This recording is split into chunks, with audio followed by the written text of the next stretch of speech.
Best. S Kishore ಎರಡು ಮಾತಾಡಬೇಕು.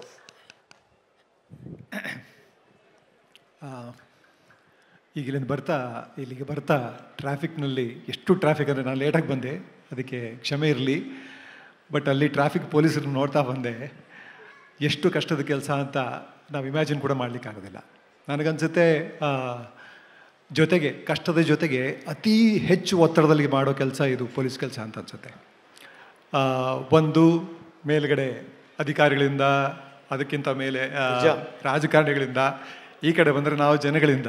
So ಎಲ್ಲ ಕಡೆಯಿಂದ ಒತ್ತಡನ ತಡ್ಕೊಂಡು ಆ ಒತ್ತಡದ ಮಧ್ಯೆ ಕೆಲಸ ಮಾಡೋದಿಲ್ಲ, ಸಿಕ್ಕಾಪಟ್ಟೆ ಕಷ್ಟದ ಕೆಲಸ.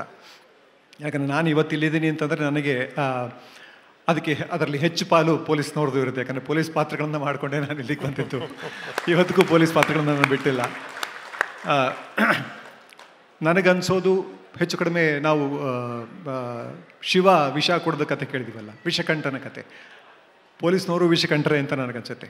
ಸಮಾಜದ ಅತಿ ನೆಗೆಟಿವಿಟಿ, ಅವ್ರು ನೋಡೋದಲ್ಲೇ ನೆಗೆಟಿವಿಟಿನೇ. ಬೆಳಗ್ಗೆ ಆದರೆ ರಾತ್ರಿ ಆಗೋ ತನಕ ಮತ್ತೆ ಬೆಳಗ್ಗೆ ಆಗೋ ತನಕ 24 ಗಂಟೆ ಅಲ್ಲಿ ಅವ್ರಿಗೆ ಬರೋ ಕೇಸ್ಗಳೆಲ್ಲ ಇಂಥವೇ ಅಲ್ಲ. ಮೋಸ, ಕೊಲೆ, ಸುಲಿಗೆ, ಅತ್ಯಾಚಾರ, ಅಷ್ಟೊಂದು ನೆಗೆಟಿವಿಟಿ ಮಧ್ಯ ಅವರ ಮಾನಸಿಕ ಆರೋಗ್ಯ ಏನಾಗಬೇಕು. ಸೊ ಅಷ್ಟೊಂದು ಕಷ್ಟದ ನಡುವೆ ಸಮಾಜದ ಆರೋಗ್ಯವನ್ನು ಕಾಪಾಡೋ ಡಾಕ್ಟರ್ಗಳು ಅಂತ ಅವ್ರನ್ನ ನೋಡಿದ್ರೆ ನನಗನ್ಸುತ್ತೆ. ಅವ್ರಿಗೆ ಧನ್ಯವಾದ ಹೇಳೋದಕ್ಕೆ ಒಂದು ಪುಟ್ಟ ಅವಕಾಶ ಕೊಟ್ಟಂಥ TV9ಗೆ ಥ್ಯಾಂಕ್ಸ್. ಮತ್ತು ಎಲ್ಲ ಪೊಲೀಸರಿಗೂ ನನ್ನ ಧನ್ಯವಾದಗಳು. Thank you.